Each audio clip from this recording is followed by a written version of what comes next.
এবার তুই উঠবি মাটি থেকে সোজা সুই করে আকাশে। হ্যালো, আমি আর্য সিংহ রায় বলছি। আমি একটা লোকেশন পাঠাচ্ছি, সেখানে ফোর্স পাঠানো। Ready sir.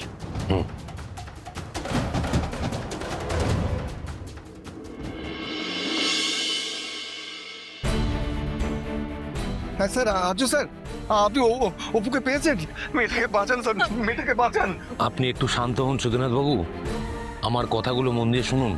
না স্যার, আমার মনটা না কু গাইছে স্যার, মেয়েটা যদি কিছু হয়ে যায়। দেখুন, আমি বেঁচে থাকতে অপর্ণার কোনো ক্ষতি হতে আমি দেব না।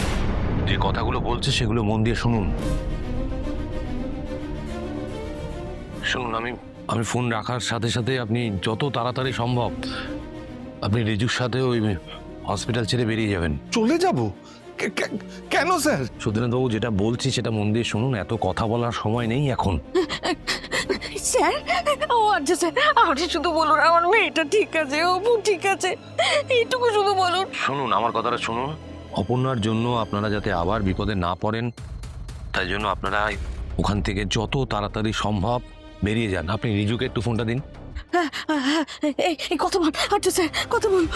হ্যাঁ হ্যালো স্যার। শোনো ভাই, তুমি একটা কাজ করো, তুমি অপর্ণার মা বাবাকে যাতে ওনারা কলকাতায় ঠিকমতো পৌঁছতে পারেন তার ব্যবস্থা করো। আর সেটা যেন কেউ বুঝতে না পারে। চুপচাপ ওইখান থেকে বের করে নিয়ে তুমি কলকাতার বাড়িতে পৌঁছে দাও। বাকিটা আমি দেখে নিচ্ছি। ঠিক আছে। উনি বললেন এক মুহূর্ত সময় নষ্ট না করে এখান থেকে বেরিয়ে পড়তে। উনি যখন বললেন নিশ্চয়ই কোনো কারণ আছে। কি হবে? আমি ভুল করেছি কুসুমি, বিশাল বড় ভুল করেছি। আর্য স্যারই ঠিক বলেছেন, আমাদের ওনার কথা উচিত ছিল। একমাত্র উনি পারেন সবকিছু ঠিক করে দিতে। ওনার কথায় মেনে চলা উচিত ছিল গো। আসলে মন্ত্র পড়ে মেয়েটাকে দান করেছি তো, অপুর ওপরে আর্য স্যারেরই অধিকার সবচেয়ে বেশি। এটা মাথায় রাখা উচিত ছিল আমার। হেভি টেটিয়া নেই তো, এত করে বলার পরেও ড্রেসটা পরলো না। ভালোভাবে না শুনলে না চেপে ধরে চেঞ্জ করে দেবো। যাক গে যাক, যে সুন্দর সে সবেতেই সুন্দর। এভাবেই নিয়ে যাবে? হ্যাঁ, অত কাপড় চোপড় নিয়ে ঝামেলা বাড়ি কি লাভ? এমনি তো বেশ ফুটফুটে লাগছে। খোলামেলা থাকলে একটু চোখে পড়ে তাড়াতাড়ি। আরে জহুরির চোখে আসল জিনিস পড়বেই পড়বে। মোটা টাকা আসবে ওর বদলে। একদম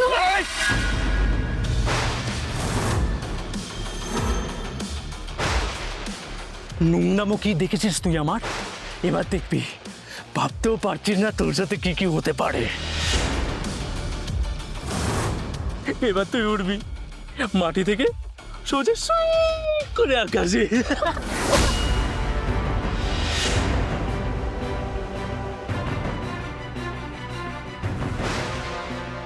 এখানে এত ফসফস, এরপর সব বিষ বেরিয়ে যাবে। আর যদি বেশি বেগরবাই করো তাহলে ভুলে যেও না তোমার মা বাবা আমার এলাকায় আছে। না, বাবাকে কিছু করবে না, ওদের গায়ে হাত দিলে কিন্তু। আরে তুমি কথা শুনলে তো সেসবের দরকারই পড়বে না।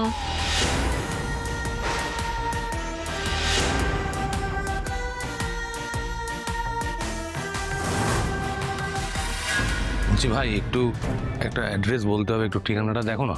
আমি কি এখানে অ্যাড্রেস বলার জন্য বসে আছি? রেগে যাচ্ছ কেন? তুমি জানলে একটু বলো না। না, অন্য কাউকে জিজ্ঞাসা করুন, আমি ব্যস্ত আছি। আচ্ছা, খাটছিলে তো ফোন, একটু বলো না ভাই। আরে বাবা, যান তো এখান থেকে। হ্যাঁ স্যার, আমি স্যার এক্ষুনি আসছি স্যার। ভাই একটা কথা শোনো ভাই। আরে কি করছেনটা কি? সরি।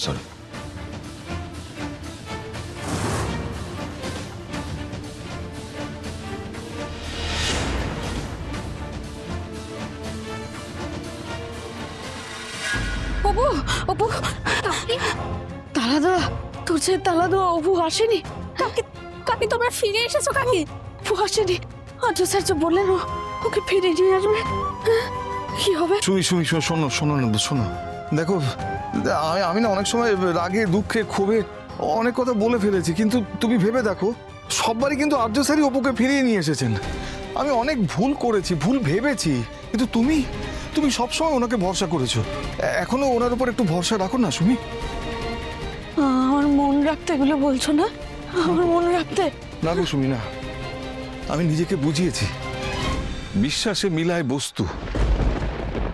আমি ওনাকে ভরসা করছি সুমি, আমার মন প্রাণ সবকিছু দিয়ে ভরসা করছি। আর ঠাকুরের কাছে প্রার্থনা করছি, আমার ভুলের শাস্তি যেন আমার মেয়ে জামাই কখনো না পায়। আর্য স্যার যেন ওনার কথা রাখতে পারে। তুই আমার মাথায় হাত দিয়ে দিব্যি খাও, বলো যে আর কোনোদিনও ওদের আলাদা করতে চাইবে না। তুমি যতবার ওদের আলাদা করতে চেয়েছো ততবার অপু বিপদে পড়েছে, তুমি বোঝো না? মাথা দিব্যি খাও, মাথা দিব্যি খাও, বলো ওদের আলাদা করতে চাইবে না, কোনোদিনও না, কোনোদিনও না। এখন এখন এসব কথা থাক না কাকি, চলো একটু একটু ভিতরে গিয়ে বসো, মাথা ঠান্ডা করে একটু শান্ত হয়ে বসবে, চলো। ও কাকে আর্য স্যারের সাথে দেখা হয়নি তো? জানি না, জানি না ওদের দেখা হয়েছে কিনা, কিন্তু দেখা হবে।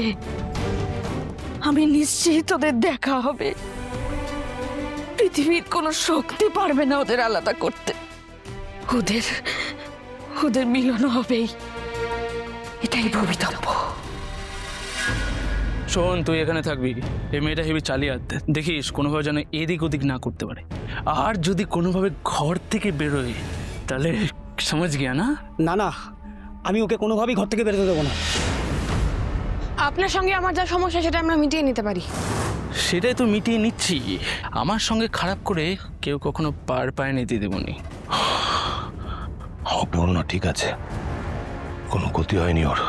আপনি এমন করে ভুল করবেন না যেটার জন্য আপনাকে আরো বিপদে পড়তে হয়। বিপদে? আমাকে বিপদে পড়তে হবে? আমাকে বিপদে ফেলবে?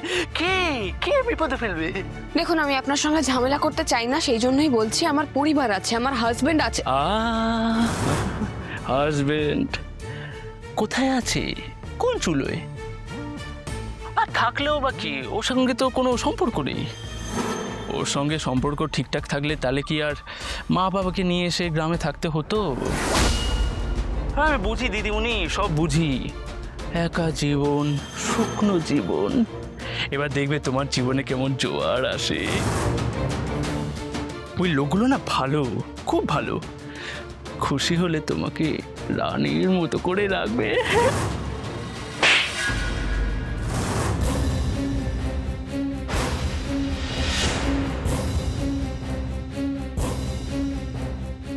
এই, ধর ধর ওকে, ধর ধর ওকে।